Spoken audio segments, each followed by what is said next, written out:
don't want us to have it. I've told you where the vehicle is.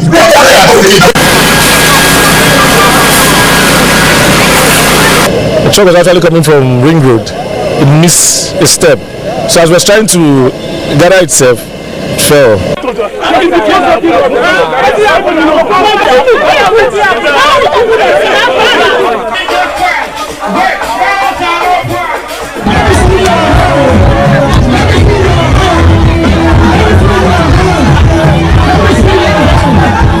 What we are witnessing these days, it is something we can no longer understand. They should stop telling us and promising us all those promises are fake, giving us this of promises are fake. We don't want it anymore.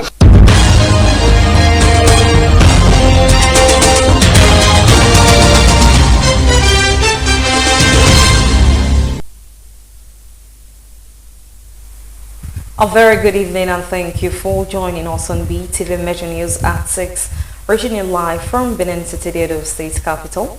I am Evelyn Izibili, and now to the news in details. Indiscriminate parking of vehicles by commercial drivers has surfaced at the Oba Ovorawe Square in Benin City, also known as Ring Road, as commercial drivers are now having a field day operating without restrictions or sanctions. BeeTv News Freeman Osawe reports that the activity of commercial drivers is gradually taking over the serenity of the city center.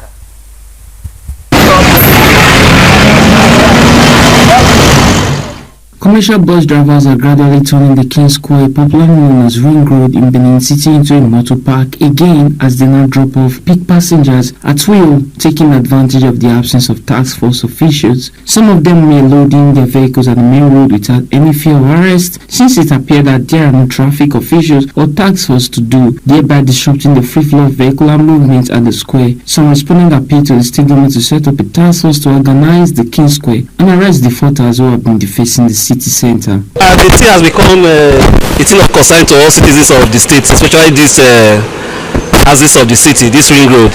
You know, the way the bus drivers and some other motorists park here is not ideal. It doesn't take good of this city center. I mean, the beauty of the place is being diminished every other day. Their parking is illegal. That leads to traffic congestion here and there. Not only here in Ring Road, generally.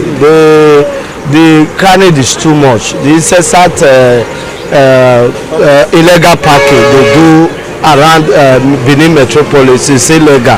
It's not good. So government should look for a way to actually figure it out. Others call for the proper utilization of the available parks provided by the state government for the commercial drivers so as to decongest traffic within the state capital. I think that was the major reason the Central Park was built, to decongest the Ring Road so that all buses can move to the Central Park. That is the only way this menace can be solved. If not, it will persist for a very long time. If some are punished for committing offense, others will now learn from there. And that is another point of decongesting it. I think that was the major reason the Central Park was built, to decongest the Ring Road so that all buses can move to the Central Park. That is the only way this menace can be solved. If not, it will persist for a very long time. If some are punished for committing offense, others will now learn from there. And that is another point of decongesting it. That introduction of war against indiscipline, something like that can come up. It will work, though it was military era. But the thing is that I don't know if it can work in this democratic era. There should be serious-minded people, not just anyhow people. People that are ready to risk sacrifice and let us take up discipline as a serious issue. So by doing that, it will work. They are human beings, they are not spirit. The indiscriminate parking of vehicles at the popular Ovorawe Square has been a recurring issue. Freeman Osawe reporting for BeeTv News. Edo State Governor Senator Monday Okwevelu on Monday said last Saturday's Edo by-election results have validated his victory in the September 21st, 2024 governorship election in Edo State. Governor Okwevelu disclosed this when he received the member-elect of Ovia Federal Constituency, Honorable Gabriela Omosede Igbenedion, who was led by the Deputy Governor, Right Honorable Dennis Idahosa, on a thank-you visit. The candidate of PDP in this present election, they all knew their unit. Receiving the member-elect for Ovia Federal Constituency, Edo State Governor Senator Monday Okpebholo noted that the election results of August 16 show that his party, the All Progressives Congress, won the 2024 governorship election convincingly, as the by-election results represent a reflection of the love of Edo people for the APC. The governor said he waited for the by-election to know if his party truly stole any mandate, but the results of the election showed that the people freely voted for the APC and no mandate was stolen. First of all, let me thank the deputy governor, the secretary of the party, the deputy chairman of the party, SSG and chief of staff.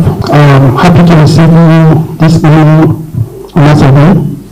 It's not surprising to me because you have all the support from the deputy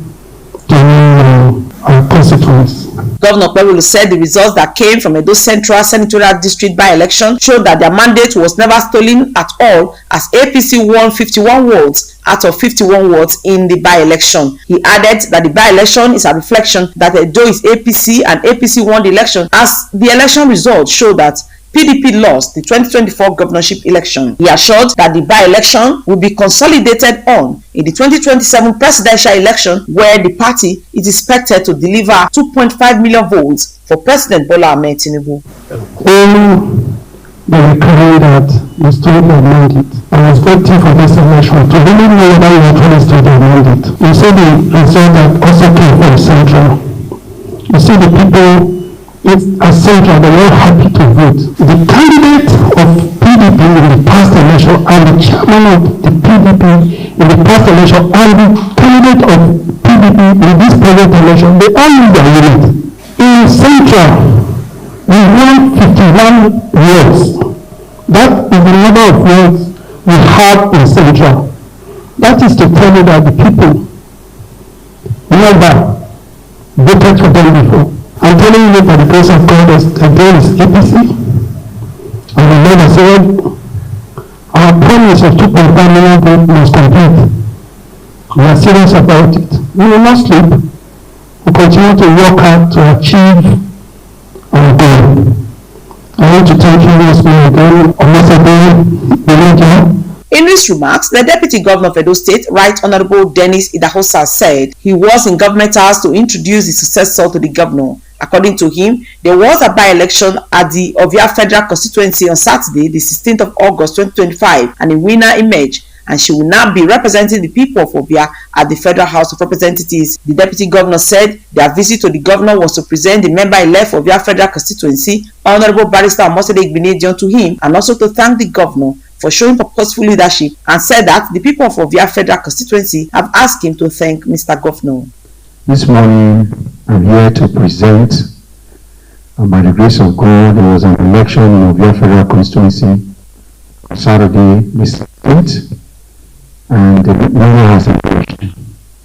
Her name is Honorable Barrister Gabriela Omosede Igbinedion, and by her emergence, she will now be representing the Ovia Federal Constituency, my successor. So I'm here to present you to you this morning to also thank you for showing a purposeful leadership, a very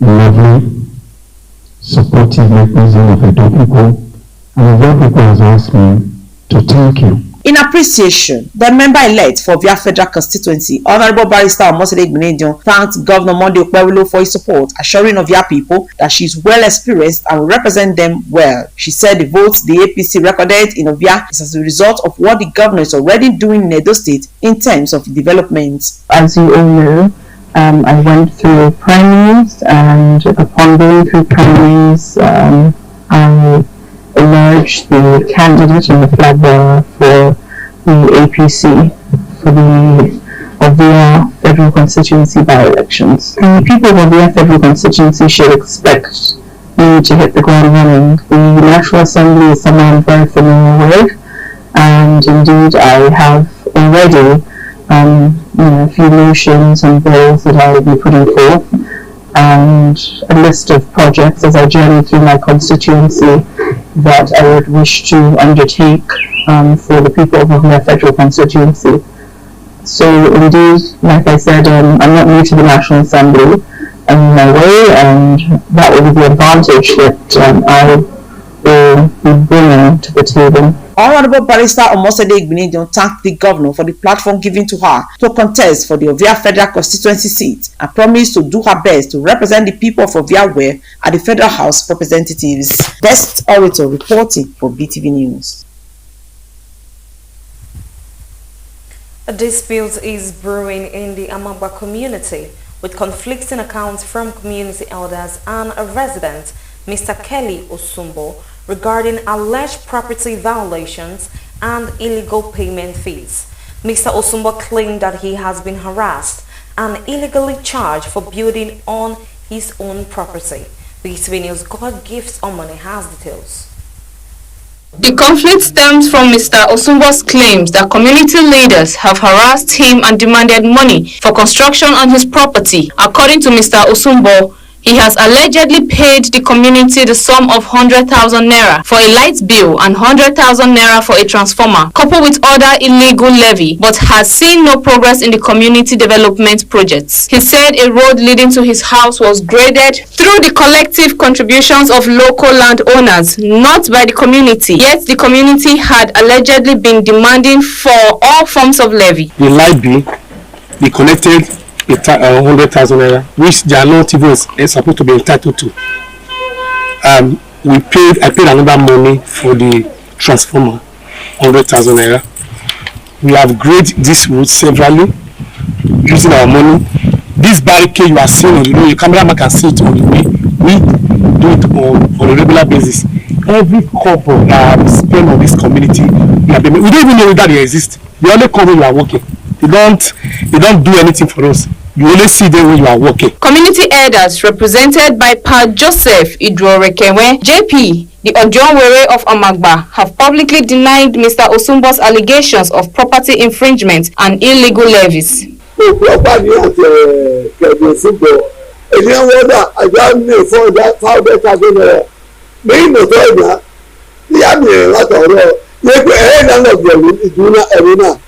àti ìdúró lórí pọ̀sẹ̀ ẹgbẹ́ àwọn olùpà lójú olùpà zígà mẹ́sẹ̀ ẹ̀nà ti ẹ̀yà ìdọ̀gbẹ́ máa ń tó lójú nínú agbẹ́gbẹ́jì ẹ̀ lọ́dọ̀ mi ẹ̀rọ ọgbẹ́rún ìgbàmì òṣèlú ọ̀nà ọ̀yàwó ọ̀bẹ́ mẹ́rẹ̀ pa lọ́dún mẹ́má ẹ̀mẹ́rẹ̀ pẹ̀ ìdílé lọ́wọ́ nìkí ọkùnrin àtúpẹ̀ jẹ́rò ní ìwà rẹ̀ mẹ́wàá a máa gbá wà lẹ́rẹ̀ àgbàwọ̀ mẹ́rẹ̀ kò wá gbà nínú ẹ̀ nínú ẹ̀gẹ́ In a contradictory statement, Mr. Osumbo alleged that the elders' public denial is a mere propaganda. He stated that the people who were presented as his neighbors to the press do not live in the area and were sponsored to accuse him wrongly. Those are not community people.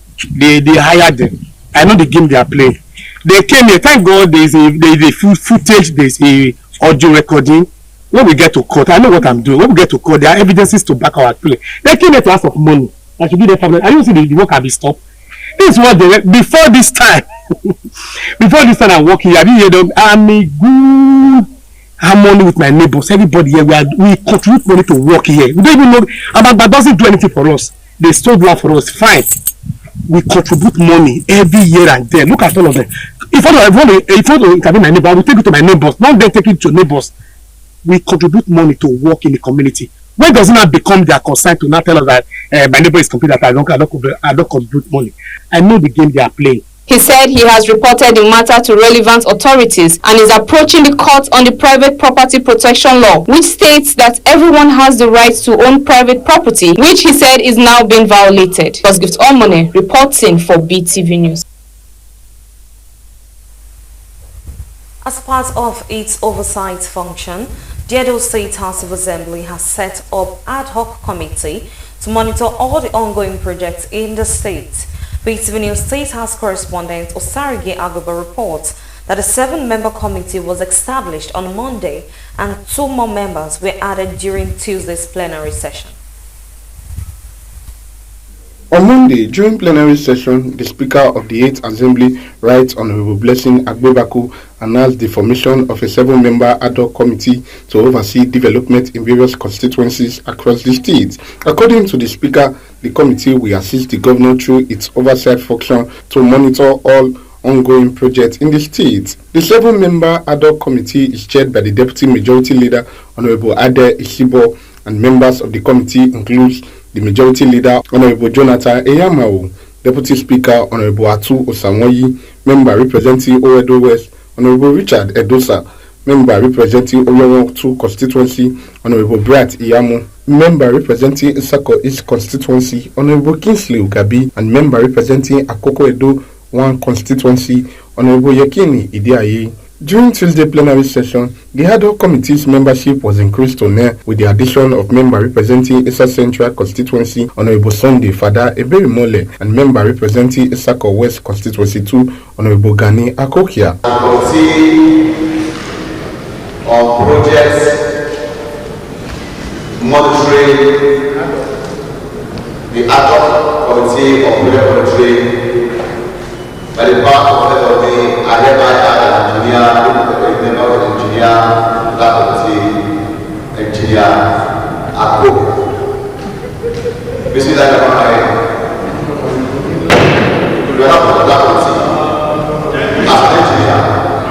The lawmakers also adopted the report of the Joint House Committees on Finance, Sport, Security and Commerce on a bill for a law to repeal the Edo State Gaming Law 2020 and to enact a law to provide for the Edo State Lottery, establishment of the Edo State Lottery Regulatory Commission and the Edo State Lottery Trust Fund and other matters connected therewith. However, consideration of the bill was deferred to a later date. Osarogie Agwebo reporting for BeeTv.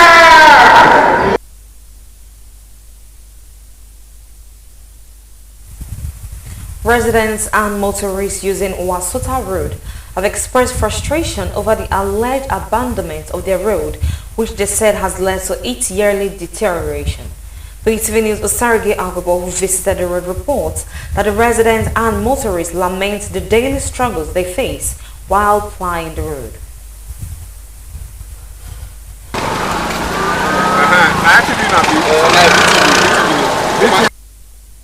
Wasota Road in a local government area, Benin City, Edo State, has been in a poor state for years. Despite its importance as it connects to key roads like Ogida Welo Road, Ugbawa Lagos Road, and the Welo Motor Spare Parts Market, one of a key economic hub that is significantly boosting the state economy. Yet the road has been left in a state of neglect and become a huge burden for residents, business owners, motorists, and passengers.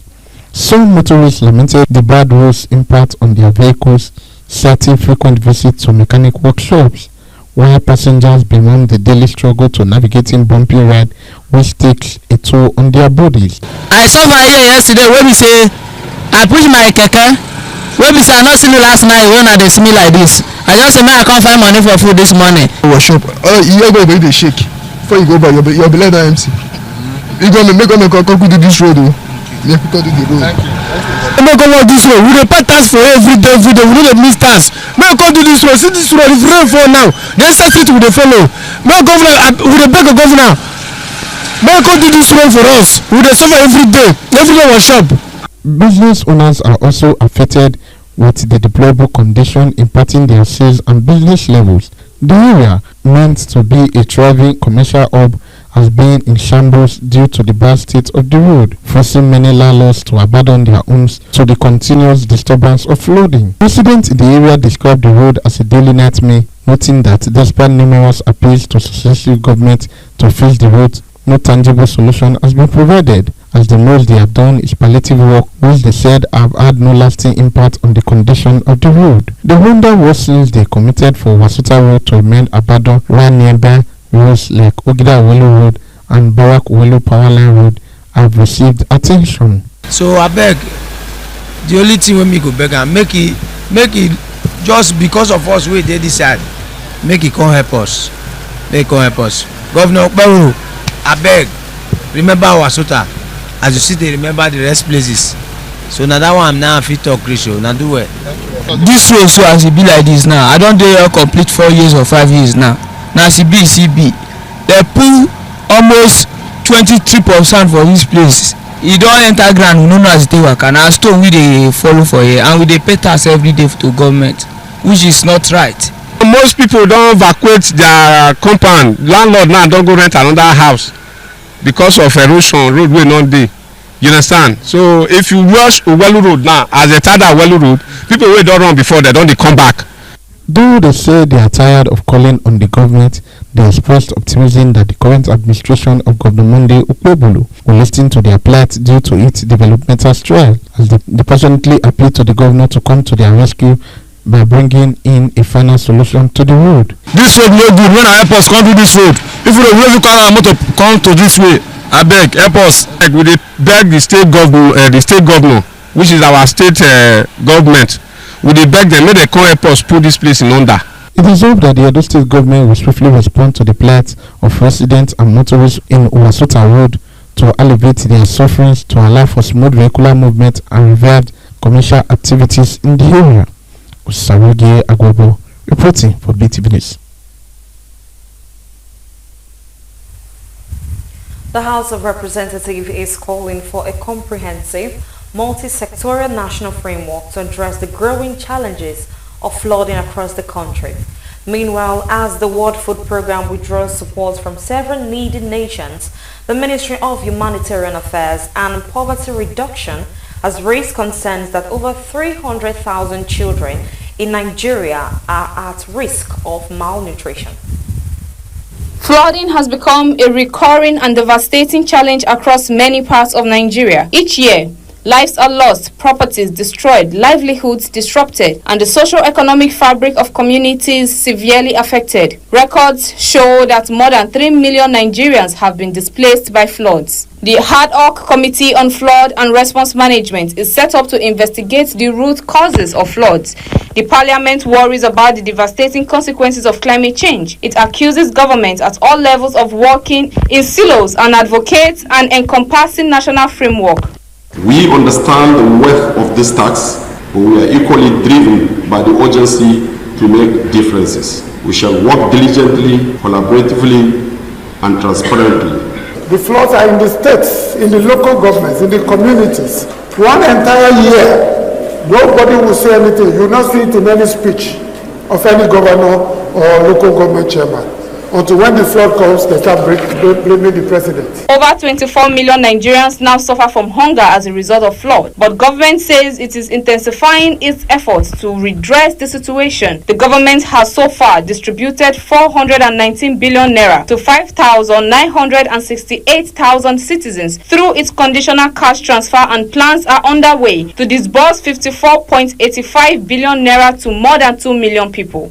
Today, the count of internally displaced persons is almost over 3 million Nigerians. And this is not just a figure, it's a size of a country in Africa.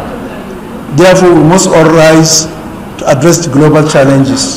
This committee provides a unique platform to strengthen collaboration, to safeguard lives and livelihood across our nation. The comparison of the flood impact in 2024 same period with this year show that there is a decline in the impact of flood.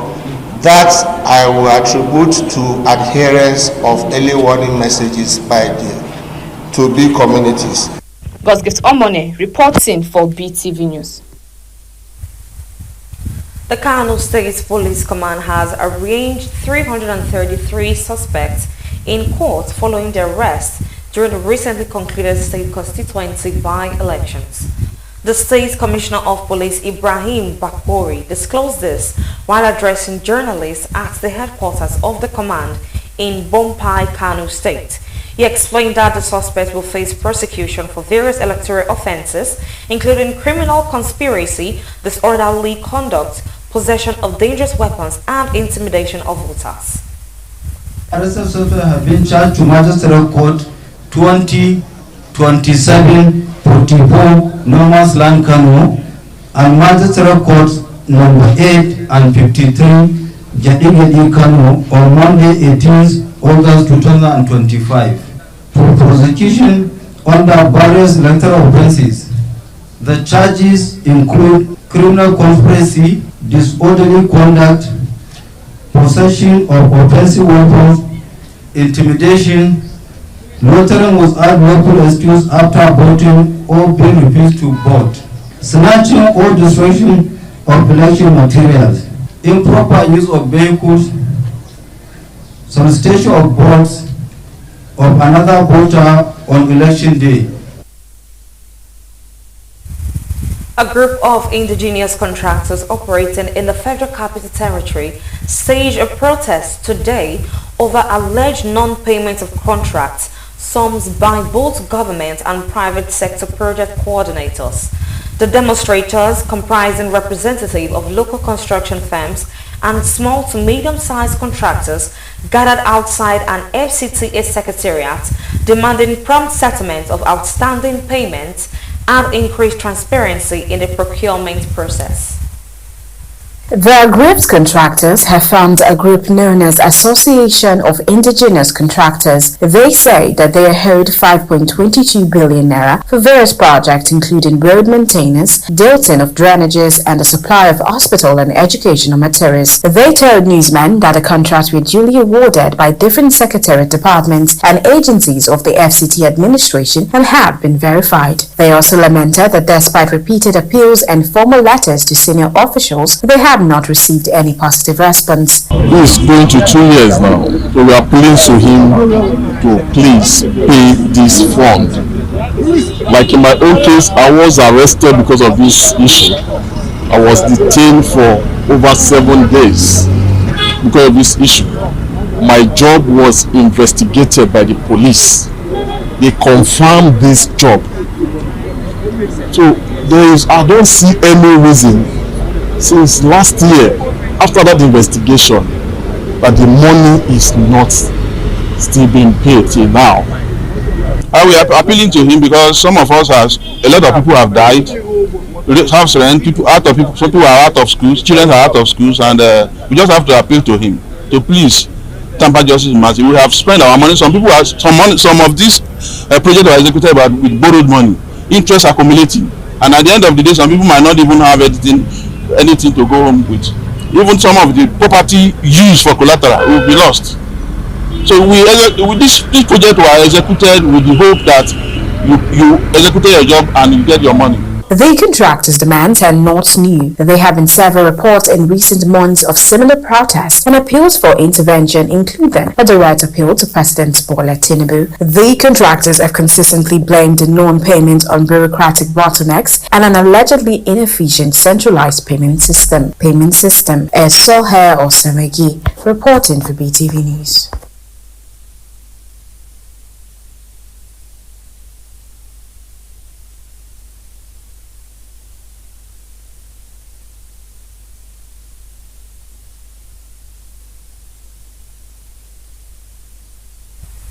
The Nigerian Governors Forum has commiserated with the Governor of Kogi State, Usman Ododo, on the passing of his father, Ahmed Sani Ododo, who died on Monday at the age of 83.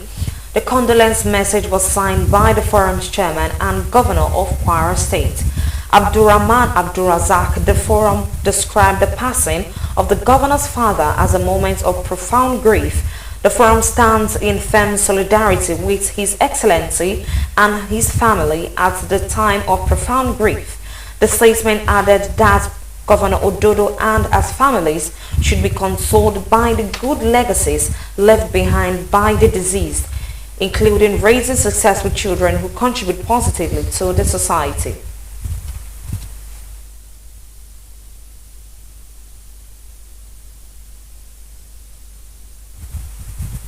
The House of Representatives is pushing for the establishment of new technical and vocational colleges across the country as part of efforts to tackle Nigerians' high youth unemployment.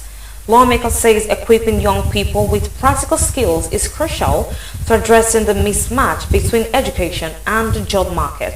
BeeTv News' Sohe Osewenge reports. At a public hearing in Abuja, the House Committee on Federal Polytechnic and Higher Technical Education emphasized the need for innovative strategies to empower young Nigerians. Chairman of the committee, Honorable Fuhad Laguda, says the goal is to equip youth with hands-on training, technical expertise, and entrepreneurial skills that match today's workforce demands.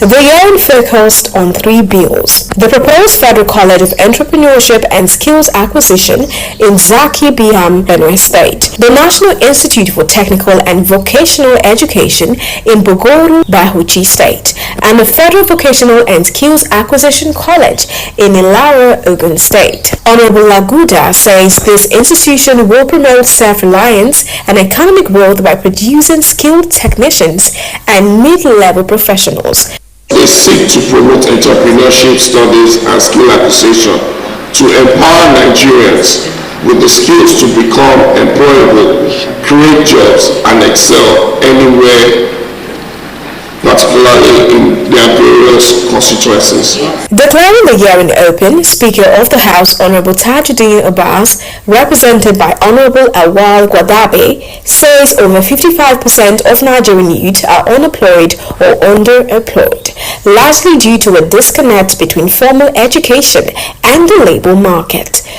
We must therefore equip our youth with practical skills that will enable them to thrive in an ever-evolving technologically driven job market. The House says the bill aligned with its legislative agenda and will improve access to quality technical education nationwide. Soher Osemeki reporting for BeeTv News. And now to the business news. The Naira commenced the new week trading at 1,533.67 Naira per US dollar at the official Nigerian foreign exchange market, according to data from the Central Bank of Nigeria, CBN. This represents a 0.08% depreciation from the previous Friday's rate of 1,532 Naira.51. Legend BeeTv News Sohe Oseringi for details and more from the business world. During intraday trading, the highest rate recorded was 1,535, while the lowest was 1,532. A standard reserve stood at 40.72 billion as of the previous Wednesday. At the parallel market, the Naira closed at 1,543, a marginal improvement from the previous week's average of 1,545. Other factors supporting stability includes foreign portfolio investor inflows, improved non-oil export, and reduced speculative demand due to limited incentives. Despite this, risks such as a strong US dollar and declining crude oil prices may exert intermittent pressure on the Naira. President Bola Tinubu has officially commissioned the MT Iyaloja Lagos, a new 40,000 cubic meter liquefied petroleum gas vessel owned by Watley Energy Limited, a joint venture between the Nigerian National Petroleum Company Limited and Sahara Group. The commissioning took place in Ulsan, South Korea. The WAGL has transported over 6 million metric tons of LPG across West Africa in the past 5 years. The company also plans to further expand its fleet within 2 years by adding a small gas carrier and a very large gas carrier. The vessel is named in honor of the late Alhaja Abibatu Mogaji, mother of President Tinubu. The ribbon cutting was conducted by granddaughter Alhaja Folashode Tinubu Ojo, the Iyaloja General of Nigeria. The Nigerian Export Processing Zone Authority and the National Drug Law Enforcement Agency have agreed to enhance collaboration in the management of Nigerians' free trade zones. According to the NEPSA Act, NDLEA and other government agencies are to operate in the zones on a need basis. NDLEA is required to conduct joint inspections within NEPSA only when suspicion arises, ensuring transparency without disrupting trade. Both agencies affirmed their commitment to interagency cooperation in line with the federal government's renewed HOPE agenda. The cooperation aims to maintain a drug-free business environment while supporting economic growth through FTZ investments. Ella Lakes PLC has announced plans to plant 1,500 hectares of oil palm in 2026 as part of its strategic expansion to drive long-term earnings and sustainability. The company will also install a palm kernel oil mill and allocate 100 hectares for livestock operations. These projects will bring its entire land holdings in Iguelaba into active production and ensure full utilization of its crude palm oil mill. The expansion leverages growing demand from population growth and supply gaps in the oil palm sector. A recent visit by representatives of WCM Capital acknowledged the company's progress in plantation development and land acquisition, noting its potential attractiveness to long-term investors. And that is the close of the business news segment for tonight. I am Sohe Osemeki, reporting for BeeTv News. And now moving on to the global scenes, where Hamas has accepted a ceasefire proposal brokered by Egypt and Qatar, following a framework put forward by U.S. envoy Steve Witkoff. Also, Kentamain Queen to plead guilty in Matthew Perry overdose case. BeeTv News correspondent Harmony Agbapo has more on this and more from the global scenes. Hamas has agreed to a ceasefire proposal mediated by Egypt and Qatar, based on a framework by U.S. envoy Steve Witkoff. The deal includes a 60-day truce during which Hamas would release about half of the remaining Israeli hostages, 20 believed alive out of 50 total, in 2 phases, with talks for a permanent ceasefire to follow. Israel's response is unclear as Prime Minister Netanyahu insists on the release of all hostages at once. Meanwhile, Israel is intensifying its offensive in Gaza City, prompting mass displacement. Netanyahu vows to continue the war until Hamas is defeated, while Hamas demands an independent Palestinian state before disarming. The worsening humanitarian crisis and growing protests in both Israel and Gaza are increasing pressure to end the conflict. Jasmine Sanga, a 42-year-old American-British woman known as the Ketamine Queen, has agreed to plead guilty to 5 federal charges related to distributing ketamine, including 1 count tied to the death of actor Matthew Perry in October 2023. Sanga is one of 5 people, including 2 doctors and Perry's assistant, accused of supplying him with the drug. Her Los Angeles home was described by prosecutors as a drug-selling emporium where over 80 ketamine vials and other drugs were found. She allegedly sold to high-profile clients and is also linked to another fatal overdose in 2019. Her plea includes maintaining a drug-involved premises and distribution resulting in death or serious injury. Sanga faces up to 65 years in prison and will formally enter her plea soon. Rescue workers in northern Nigeria are searching for about 25 missing passengers after a boat carrying more than 50 people to a local market capsized on the river Goronyo in Sokoto State. So far, 25 passengers have been rescued as efforts continue. Boat accidents are common in Nigeria, often caused by overcrowding, poor maintenance, and weak enforcement of safety rules. Recent tragedies include a December 2024 accident where 54 bodies were recovered from the river Niger, another in which nearly 200 people died when a canoe sank, and an earlier incident where over 100 drowned after a wedding trip. Although regulations require life jackets, many rural travelers lack access to them. The M23 rebel group in Eastern Democratic Republic of Congo has withdrawn from peace talks, saying it will not return unless the government respects a previous ceasefire. Fighting escalated in January after M23 captured large areas including Goma, and though a ceasefire was signed in Qatar last month, the rebels accused the government of violating it, while the army blames M23 for daily attacks. The talks run alongside a US-backed peace deal between DR Congo and Rwanda, which could give Washington access to Congo's minerals, but Rwanda denies supporting M23. Despite these efforts, peace remains elusive, with thousands killed and hundreds of thousands displaced. And that is all from the global scenes. Harmony Agbafo reporting for BeeTv News.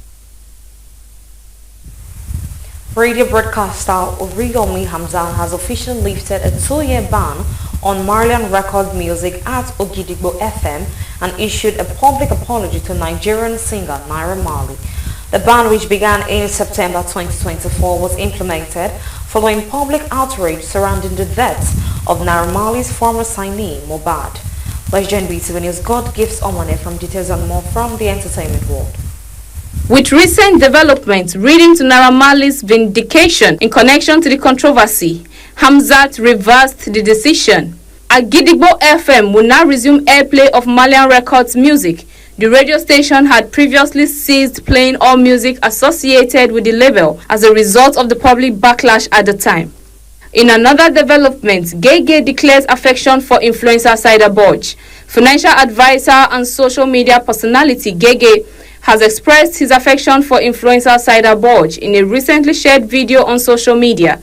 He stated that he does not view her as an adversary and implied that he may be in love with her. In addition to expressing his personal feelings, Gege noted that a previously released explicit song referencing Saida Borge has become commercially successful. The track continues to receive airplay in clubs and entertainment venues across various locations. Chioma Adeleke, wife of Nigerian music star Davido, has drawn significant after showcasing her wedding ring reportedly valued at approximately $950,000. The 10-carat GIA certified oval diamond ring was presented to her during the couple's white wedding ceremony held on August 10th in Miami, Florida. The couple exchanged vows describing their strong emotional bond and commitment. Chioma highlighted her husband's support for her personal aspirations, and the couple confirmed future plans to work on joint ventures in the coming months. Award-winning actress Viola Davis marked her 60th birthday on August 11th with a private celebration in Los Cabos, Mexico. She was joined by her husband, Julius Tenon, and a group of close family and friends. Davis rented a luxury beachside residence for the celebration, featuring panoramic ocean views, a private infinity pool, and an expansive garden. The event included a large birthday cake and a variety of beverages, including margaritas and pina coladas. In reflecting on her milestone birthday, Davis shared that turning 60 has brought her a renewed sense of personal freedom and clarity, following years of managing societal expectations and identity challenges. And that is it from the entertainment world. Gossgift Omone reporting for BeeTv News. Nigerian Premier Football League champions Remo Stars have announced that the MKO Abiola Sports Arena, Abeokuta, will serve as a temporary home ground for the 2025 and 2026 season, which kicks off on Friday, August 22nd, 2025. BeeTv News Sports correspondent Freema Osawi on this and more from the world of sports. After their opening fixture, Daniel Gumodede's men will hit the road to facing promoted Konkolifat in Owerri before returning to Abeokuta for a match against Warri Wolves. The move to Abeokuta is expected to test Remo's adaptability, but the champions are backing their fans to turn the temporary venue into a stronghold. Remo Stars lifted their first ever NPFL title last season in remarkable fashion, amassing 71 points, 7 clear of Rivers United. The stadium, which will be the temporary home ground for the Remo Stars, will be of memory boosting for the football stars. After Inter Milan walked away from there, some heartbreaking news for Super Eagles of Nigerian forward Ademola Lookman, who has now returned to training with Atalanta after a failed move to Inter Milan. Ademola Lookman was desperate to find joy outside Bergamo after 3 solid seasons with the club, playing an important role in leading them to historic first trophy in 53 years. However, the Nigerianist admirers from Milan were frustrated due to Atalanta's stance, refusing to accept anything less than 50 million euros for their prize asset. Ademola Lookman returns to Atalanta as photos confirm the Nigerian forward return on Tuesday, just days before the start of the new Serie A season, marking the end of a turbulent transfer saga. In August, with Anthony Taylor officiating Liverpool, the Reds enter with mixed preseason from WID IHL. Liverpool have dominated recent head-to-head meeting, winning all 5 previous encounters, including a 2-0 victory in February, with Mohamed Salah scoring both goals. Both teams start with 0 points as they look to begin their champions positively. The US Open is due to start later this month, and as such, anticipation is growing. There is always excitement around this event, not just because it is the last Grand Slam tournament of the year, but also because of how huge the tournament is. Few can deny that the Americans do it bigger than anybody else, with the marketing, fan-focused events, and alternative avenues of entertainment drawing huge crowd and big names from all across the planet. It puts tennis on the map, and the New York crowd go crazy for it. And that's it on Sport News tonight. Thanks for watching. Freeman Usawa reporting for BeeTv News. And that is the size of our news package for tonight. Many thanks for joining us on BeeTv Measure News. I remain Evelyn Izibili. Thank you and have a good night.